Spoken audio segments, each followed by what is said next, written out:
श्री विष्णु पुराण 5वां अंश 12वां अध्याय शक्र कृष्ण संवाद कृष्ण स्तुति। श्री परशुराम जी बोले, इस प्रकार गोवर्धन पर्वत का धारण और गोकुल की रक्षा हो जाने पर देवराज इंद्र को श्री कृष्णचंद्र के दर्शन करने की इच्छा हुई। अतः शत्रुजित देवराज गजराज ऐरावत पर चढ़कर गोवर्धन पर्वत पर आए और वहां संपूर्ण जगत के रक्षक गोपवेशधारी महाबलवान श्री कृष्णचंद्र को ग्वालाबालों के साथ गोएं चरते देखा।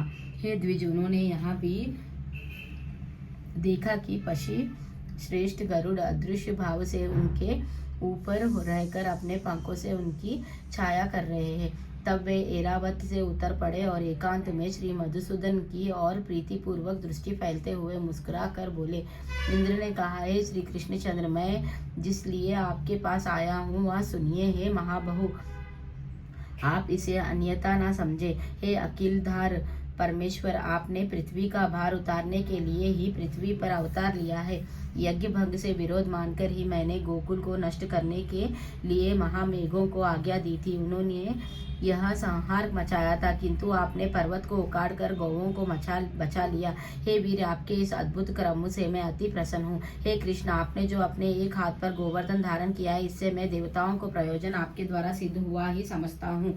गोवंशीय रक्षा द्वारा आपसे रक्षित कामधेनु अति गौओं से प्रेरित होकर ही मैं आपका विशेष सत्कार करने के लिए यहाँ आपके पास आया हूँ। हे कृष्ण, अब मैं गौओं के वाक्य अनुसार ही आपका उपेंद्र पद पर अभिषेक करूंगा तथा आप गौओं के इंद्र स्वामी हैं, इसीलिए आपका नाम गोविंद भी होगा।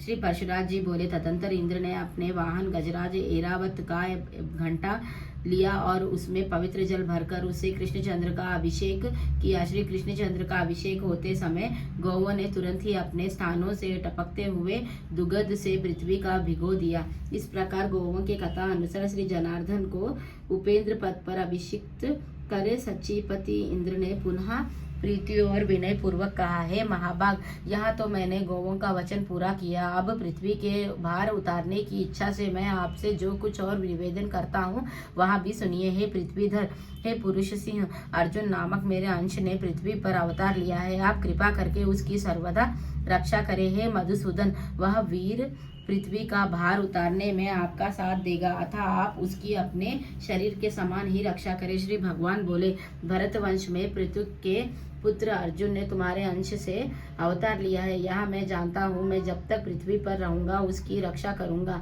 हे शत्रुसूदन देवेंद्र, मैं जब तक महितल पर रहूंगा तब तक अर्जुन को युद्ध में कोई भी ना जीत सकेगा। हे देवेंद्र, विशाल भुजाओं वाला कंस नामक